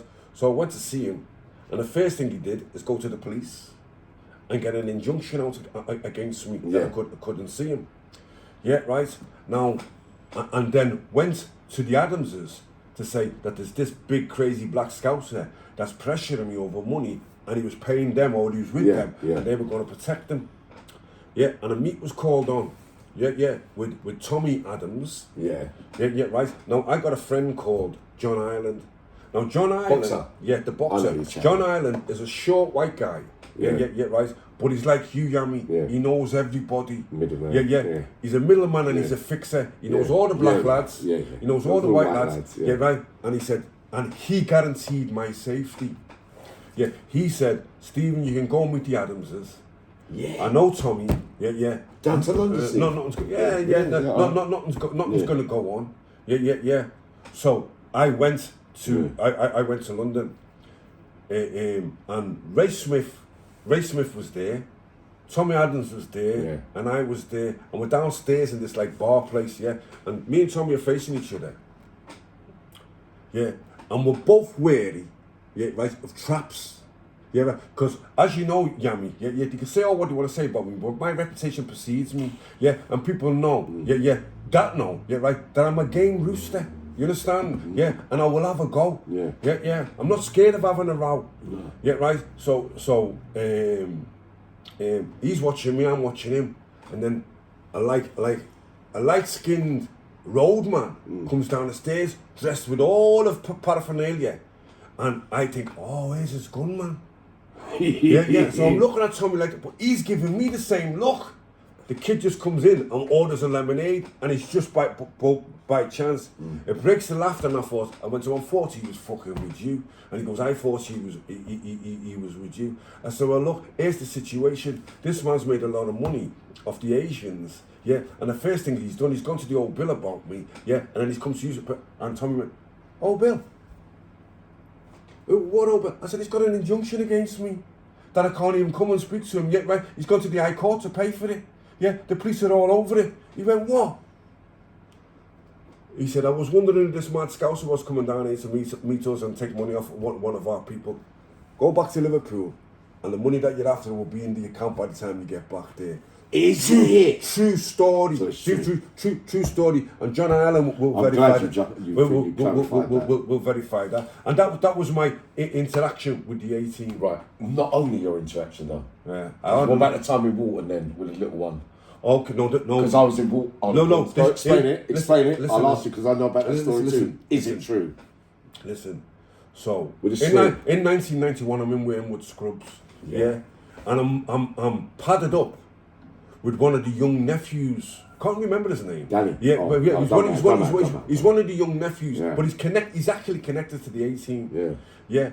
And me and him again on like a house on fire. Yeah. He didn't need looking after, but I uncled him up. You understand? Yeah. And me and him, and he liked me. Yeah. Now, one morning, Slop Out was 7 o'clock. Anyway, we've come back from Slop Out because it was still buckets then. Yeah, right. We've come back from that nasty Slop Out, and the radio's on. And it comes over the radio, karate champion Andrew John shot dead, Liverpool. So I've looked at him, I've gone, that's my brother. Oh, no. And he goes, oh, fuck off, Scout, stop messing about. I said, that's my brother. Yeah. As I say that, the door goes, and it's the chaplain and the wing governor. So he knows it's true, right? So there's a screw in there called Mr. Sherwood. Yeah. No, I'm on the force, but I'm on ship parcels because I'm ferrying things all around the jail. Yeah, right. And if you clean the ship parcels, you go on every wing. Yeah, right. So, Mr. Sherwood's been riding me. He's been riding me and riding me. Give me that time. You bastard.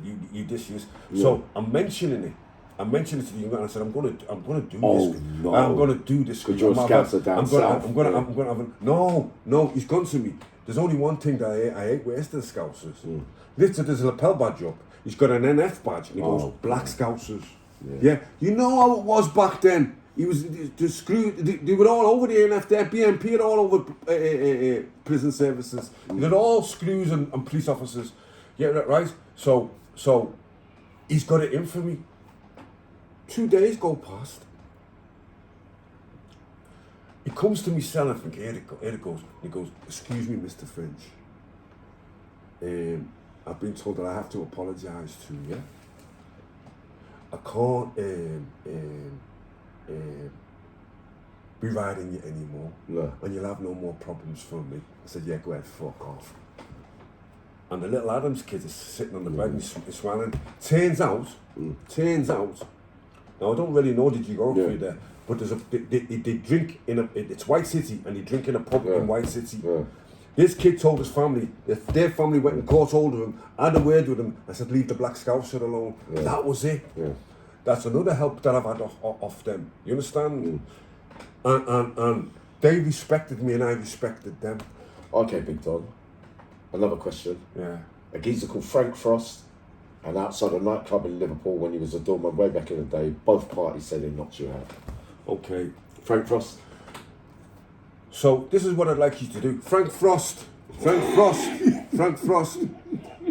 Yammy B's gonna do another I'm gonna do part another two. live. I believe the guy who's pretending to be Frank Frost and isn't Frank Frost. I've never been knocked out. Yeah. Come and sit across the table. Look me in my eyes, look me in my face, and tell me that you knocked me out. Yeah, and I knocked loads of geezers outside the Grafton. Nobody's knocked me outside the Grafton. This was my crew on the Grafton. Yeah, Andy Palmer, ABA champion.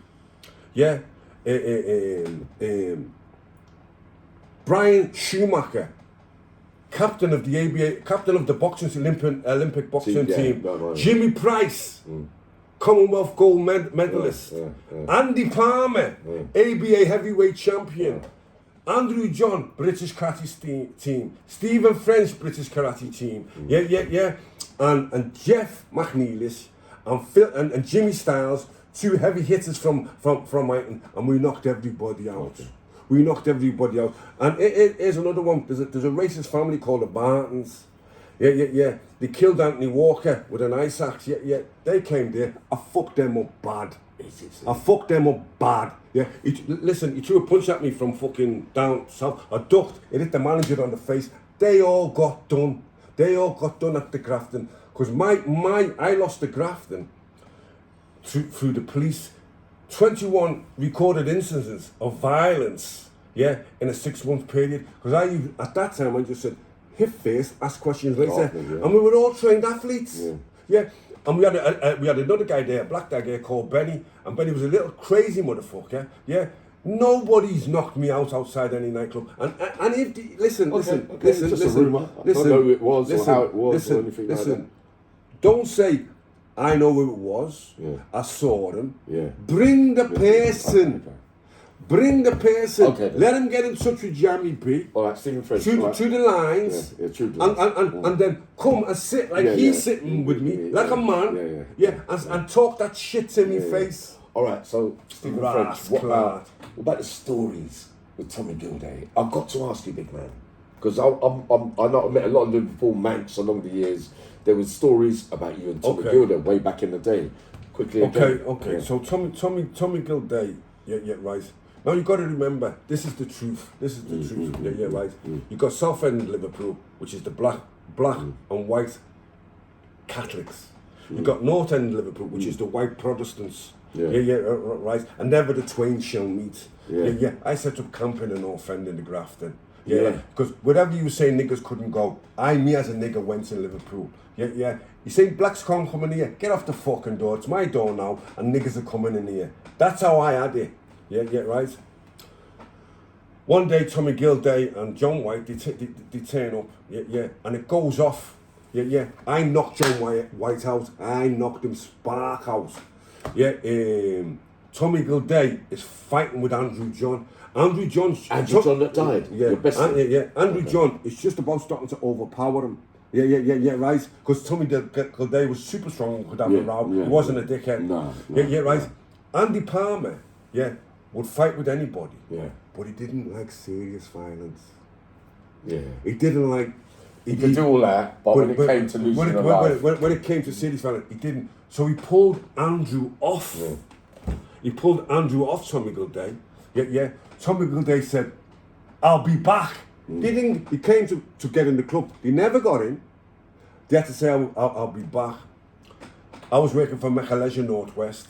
I said to Mecca Leisure Northwest, they'll be back. Yeah, I need at least 15 men on Thursday. He said, no, we'll give you 6. So they got 6 men on. Yeah, right. Now, allegedly, Yammy, either me or Andrew was armed. I won't tell you he was armed because I've got to be clever. You understand? Because it's still live stuff. Oh, yeah, right. But we've posted lookouts on West Derby Road. A little young lad called Danny, on his bike, and and his mate, the post. They come riding in. Stephen, there's vans and vans and vans. There's loads of them. What had happened is one crew had been out on a call out somewhere, another crew had been called out somewhere, and they got together and said, let's go and clear the niggas out in the Grafton. So they come to clear the niggas out in the Grafton. Right. So they came with this is late 80s. It even made the Echo. The Echo said there was about 300 men. 300 men turned up. The 6 of us. Yeah. Like the Spartans. Yeah. Now, unfortunately for them, late 80s, before the kick-off of the thing goes, unfortunately for them, right, they've bought knives and bottles, to a gunfight. Easy. Yeah, to a gunfight. They don't know. Listen. The 2 of them? No, listen. They know loads of them. 200? Oh, loads of them. Right. And they're coming to clean us out. How many of you? 2? Listen, there's 6 of us. 6 of you? Yeah. But there's only 2 of us that. There's one of the at that time. There's only 1 or 2 of us that time. Okay. Read between the lines. No, I heard. I've heard something similar. Right. Yeah. So. See the width of a blind. Yeah. The door, the glass windows. The doors are solid, but they've got a glass like that. I've chained the doors because I know they're going to try and burst the doors. I've had the doors chained. Right. And I've got my men lined up on the top stair. Right. Hold. He comes, he smashes the slit with a machete, goes, lifts his mask up and goes, I told you I'd be back. Not Tommy Gilday. Yeah, I told you I'd be back. Either me or Andrew. Pow! Shot fired. Shot fired, man. Shot fired. Yeah, right. The bang, apparently, it was a 1940s German Luger. Beautiful gun. Yeah. Semi-automatic. Parallel 9mm. Beautiful weapon. Pow! Yeah. The chains come off. Yeah. Me and Andrew John were the first out the door. Me and my PIC chased 300 men up the road. May the Lord strike me dead. And all those white guys that were there know that's the truth. No, that happened. It was in the Echo. Could never find it again in the files of the Echo. Yeah, right. We go back inside. The phone goes. It's Tommy Gilday. And he's on the phone with Andy Palmer. And Andy Palmer's, because Andy Palmer was worried about Tommy's serious violence and Tommy's serious reputation. Yeah. But I was just a buck nigger. You understand? I wasn't worried about it. Yeah. So Andy's on the phone. I snatched the phone off Andy. I said, got another one here with your name on it. Boom! And I put the phone down. Yeah. Because I know how to go straight into a man's brain. You understand? Yeah. And just got another one here with your name on it. Boom! Put the phone down. they call for peace talks. Is it? They call for peace talks. Yeah, they call for peace talks. Suncha Smith and Tommy Smith brokered the meeting. Suncha Smith and Tommy Smith are legendary doormen in Liverpool. Everybody knows Suncha, everybody knows Tommy, and they knew all the white crews. Yeah, we had the meeting in their house, in Tommy Smith's house. He brokered the meeting. I think Eddie Gilday was there, Tommy Gilday was there, and Whitey might have been there. Yeah, me and Andrew turned up. And listen, me and that nigga used to feed off each other. Yeah, like a pair of panthers, you understand? Oh, we competed on everything. But when we was together, it wasn't good. You know, it wasn't good. It wasn't good. It wasn't good for other people. Yeah, other people wanted to break that up. So Tommy says, look, when I want to come to Grafton, I want to come to the Grafton, and I want the people that I'm with, yeah, that we get a walk over and we go in. I said, yeah, we can do that, but Andrew wants something in return. He says, what do you want in Andrew? He said, Tommy, you're one of the biggest in the area. You understand? Not that one. That one. You know what I mean by that? Not the white, the brown. Yeah. You're one of the biggest dealers in the area. Yeah. You're going to free us up. We made tons of money with Gilday. We made tons of money. Listen. Yeah. He wasn't no joke. No. Yeah, he wasn't no joke. No. Yeah, right. But they come unstuck. Yeah, and the only reason they came unstuck, yeah, right, is they had the numbers to clear us out. They had them. They would have overrun us. Yeah. But it was like we were like the British Army and they were like the Zulus. We had the firepower. They had the spears. Yeah, we had the spears. The final stand up. Yeah, right. So they had to run. You had to run. Now, and here's the thing. Yeah, people hate that story. Yeah, right. Because it's 2 men chasing 300 men. Yeah, right. Okay. Yeah. It's the valor. The individuals, because they're my age. Yeah, that were there. They know they were there. They know that happened. Yeah, right. Brian Schumacher knows it happened. Jimmy Style knows it happened. Andy Palmer, God rest his soul, he's dead now. Yeah. Andrew John's dead. Peter Ginley knows it happened. Yeah. People that there knew that it happened. Yeah, right. And that's a true story. That's a legendary story about me, mate. Yeah. And allegedly it was either me or Andrew who had the Luger. Yeah. You work it out because this stuff gets listened to. Yeah, and I don't want to take no charges. No. Late charges. No. Yeah. So that's what happened. So because that's an hour and 42 minutes. We've got part 2 to do next time. We'll do 2 hours now. All right, so we've got 15 minutes. One of the other questions that I was going to ask was, who was it again? I know what you haven't touched on. What haven't? I've what the snitching thing. No, Brendan Dale Hyde. Brendan Dale Hyde, but that links into the rape thing. Yeah. Because the argument was that when I was hearing this stuff about you, apart from my stepsister in Wales that backs you, basically, because she won the woman stuff, you got to remember that. So you got to remember, I've got to be honest, on Yammy TV, is that my stepsister from Wales said that you treated her and her daughter with absolute respect and he was an absolute gentleman. I wouldn't have been able to say that, so it was hard for me to say that after the stuff where I'd made judgment on you. Yeah. Get me, Uncle Steve. Yeah. So I had to do that. So I held that back and I let that bit out slightly yesterday while I was drunk. But it's the absolute gospel truth, and that's what she said about you. Regarding women, right? So you know she is. She's from Wales.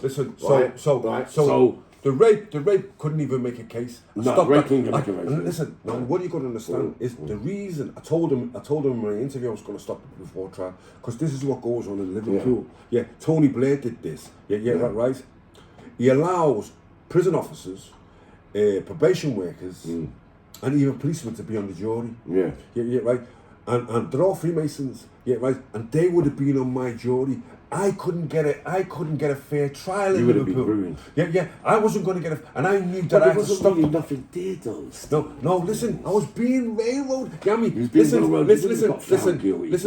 No, listen to me. Yammy. I couldn't take that. No, you can't take that chance. Yeah, right. I had to break that down. I had to break that down before it went to go. Yeah, right. Because I knew Listen. I'd had 5 front page headlines. Stephen French is a rapist. Stephen French is a rapist. Yeah, right. That had polluted my jury pool. My jury pool is already in it. I was on the TV. I was in the Daily Mirror. I was on the radio. All about me being charged with rape. Yeah. Even before I've been to court. So all the people in Liverpool is hearing is rape. Yeah, Did you write an article in David Brendan Hyde's book? Listen. Or some kind of thing. But I wrote. So I didn't even know that until I picked up the this book. is a good bit. Rest in peace, Dale Brendan Hyde. Right. So Dale Brendan Hyde, was falsely accused of rape. I was at the appeal court. Yeah. He did a sentence. Yeah. And he got it overturned at the Royal Court of Justice, and apparently he was there. No, I went back to revisit how he felt when he came out of the appeal court, and then I interviewed him outside the appeal court. Okay. Well, I knew you had something to do with that. Yeah, right. Yeah. Now, I just seen him getting slaughtered online. I know. Yeah, right. So I'd been falsely accused of rape. Yeah, right. So my production company is called Massive and Agile Media, MAM. It's a tribute to me mum. Yeah. I'm massive, I'm agile, and I'm involved in media. Yeah, right. So it was. I decided to do a charity, Massive, MASSIF, men accused of serious sexual incidents falsely. I was doing a charity for that. Yeah, right. Because it ruins lives, man. It ruins men's lives. Now, let me just touch. So this is for the females. Yeah, this is actually for the women that watch. Rape is a heinous crime committed predominantly by men against women. Yeah. Vogue, which is violence against women and girls, is a real thing. Yeah. Vogue, violence against women and girls, takes place. Yeah. I say it takes place by mashers. I call them mashers. Men that beat up women, rape women, and force themselves on women, I call them mashers. Yeah, right? Yeah. The only thing I need is a stick, right, to beat the women off me that are trying to get me. No brag, no boast. Yeah, right. That's how it is. And I told the coppers that in the interview. Yeah, right. You know your sister. She's good. Yeah, There's other people. Yeah. I got to girls up first. I was upset when I heard all this. I've got to listen. I've had some beautiful women from all over the world, but I've also had some pigs. Yeah, right. When I was doing cocaine all the time. So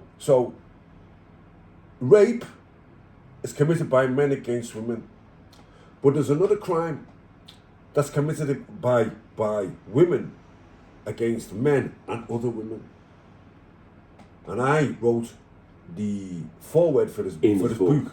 And the book was called Stitched Up, and the foreword was called The Female Weaponization of Rape. Yeah, right? Because there's females out there who make false allegations of rape, like happened to me and happened to him, in a vindictive sense, because they've either been scorned, they've been cheated on, something's happened to them. Now, the statistics show that only 1 out of 10 rapists get convicted. Now, it looks like the authorities aren't interested in rape, but I've looked into it. What happens is when the CPS snatch the girls' phones, like with mine, they find the truth. Yeah, I know. They find the truth, and then the CPS has to go, you said you were going to do this to him, and now you're telling us you've done it. Yeah, and now you want us to believe that it happened. It can't be possible. Yeah, it can't. Yeah, now, here's where, nothing happens to the women for that. Here's where that crime is a crime. Rape is a crime committed by men against women. The false accusation of rape is a crime committed by women against women and other men. How was it committed against other women? Mad, yeah. I'll tell you how it was committed against other women. When the real victims of rape go forward to tell their story, these lying bitches make it difficult for the real victims to be believed. Yeah, right. Because I'll bet my bottom dollar, right, there's lots of women, we know a girl, we're not going to call her name, that was actually raped. Yeah, right. An air rapist got 12 years, he pleaded guilty. Yeah, right. So I know what that crime does to females. Yeah, right. When the grass stuff, the homosexual stuff, all that stuff was like water off a duck's back to me. When you told me I was a rapist, I was a rapist and a nonce. Yeah, that came, that you suffered from. Yeah, no, because I've got sisters. I know. Yeah, I've got girl children. You never went to trial though, Steve. Yeah, listen. You never Yeah, went but from listen. What you've got to understand. It's the pain of the accusation and the allegations. No. What you've got to understand. What you've got to understand, and I'll say this again. Yeah. Sun says the art of war. Yeah. I was too black for white culture. I was too white for black culture. So this one introduced me to Japanese culture. Yeah. The art of Bushido. The twin dragons of honor and integrity. Yeah. I'm a modern day samurai. I'll show you my certificates. Yeah, right. And I have the mentality of a samurai. Yeah, right. Samurais in battle will behead you. Yeah. And in the daytime they do calligraphy and artwork. Yeah. In battle I'll behead you. Yeah. But I write poetry. I actually am a poet, and I write. I've won awards in jail for my poems. Yeah. So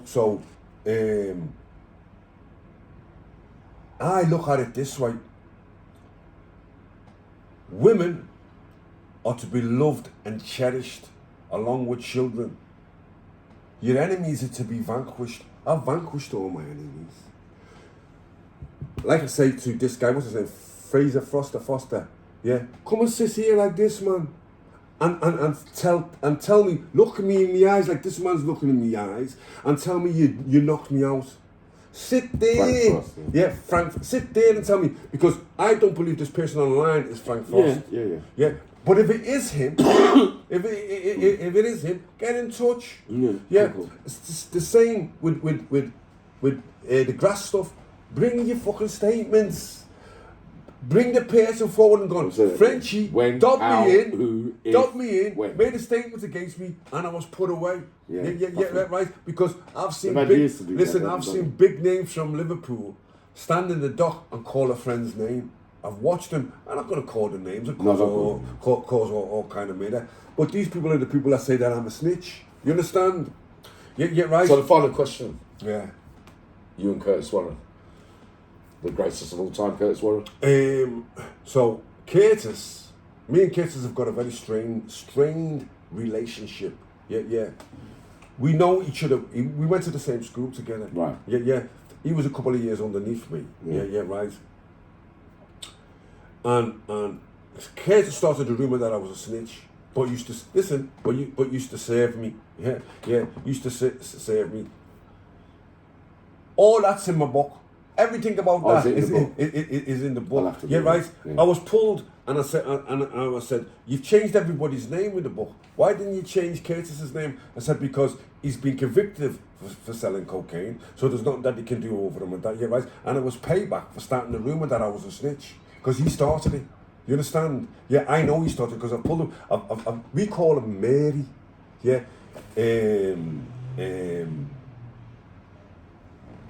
But leave that. No. Right. Listen. What you've got to understand, right, is these people are frightened of me. I'm not frightened of them. They've always been frightened of me. Wow. Yeah, I'm a little bit older than them. Yeah, right, and I'm a little bit fiercer than them. Yeah, right. So all you can do, it's like you've been sitting down with say some white guys in jail, and they're gig. I walk in the room and they go, all right, Steve, how you doing? And you'd be like, this is all the time. Listen, this is why